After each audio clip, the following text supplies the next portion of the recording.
ভাতটা খেয়ে নাও, নিয়ে বলো, বুঝতে পারছি না তো আমি। ভাত খেতে খেতে কাঁদতে হয় না। ভাতটা খেয়ে নাও, নিয়ে বলো, আমি বুঝতে পারছি না।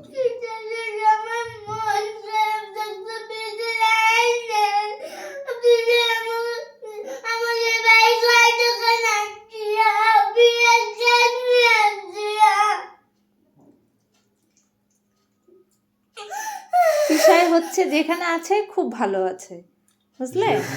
ঠাকুরের কাছে আছে তো, খুব হ্যাপি পিসাই ঠাকুরের কাছে আছে তো খুব হ্যাপি আছে।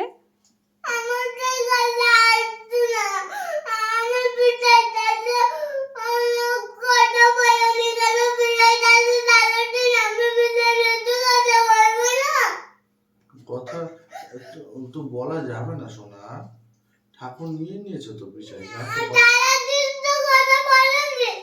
সারাদিনই কথা বলা যাবে না, সারাদিন সারা রাত আর কোনো দিন কথা বলা যাবে না বিষয়।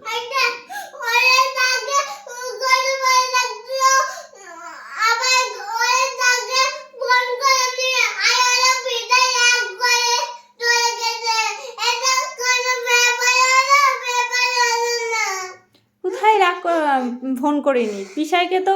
পিসাই যেদিন দিদি বলছে পিসাই কেন চলে গেল, বলছে তাতে জানি না। দিদি বলছে কেন যে চলে গেলো, তাতে জানি না। বাবা কেন চলে গেলো, জানি ফোন করেনি তো, তাই রাগ করে চলে গেছে। ও ওই জন্য বলছে কোনো ব্যাপার হলো, তুমি ফোন করনি অনেকদিন, তাই রাগ করে চলে গেছে। ও তাই তো। পিসাই যাওয়ার আগের দিনও দুপুরে ভিডিও কলে কথা বললে তুমি। তুমি কথা বললে না চাকদার থেকে পিসাই। আমরা তখন চাকদাতে ছিলাম। তুমি ওই যে পিঠে ব্যথা লাগলো, ঘাটের থেকে পড়ে গেলে, পিসাইকে বলা হলো, তুমি তো কথা বললে না, ঈশা দিদির সাথে খেলা করছিলে। অল্প একটু খেয়ে নাও, খেতে খেতে কাঁদতে হয় না, খেতে খেতে কাঁদতে হয় না। তাহলে পিসাই কষ্ট পাবে না? তুমি কান্না করলে পিসাই কষ্ট পাবে না? তোমাকে কত ভালোবাসতো। ঘুমালে পিসাই স্বপ্নের মধ্যে আসবে তোমার সাথে। তুমি কান্না করলে তাহলে পিসাইয়ের কষ্ট লাগবে না? পিসাইয়ের তো মন খারাপ লাগবে শোনা। তুমি কান্না করলে পিসাই উপর থেকে দেখতে পাচ্ছ না, তখন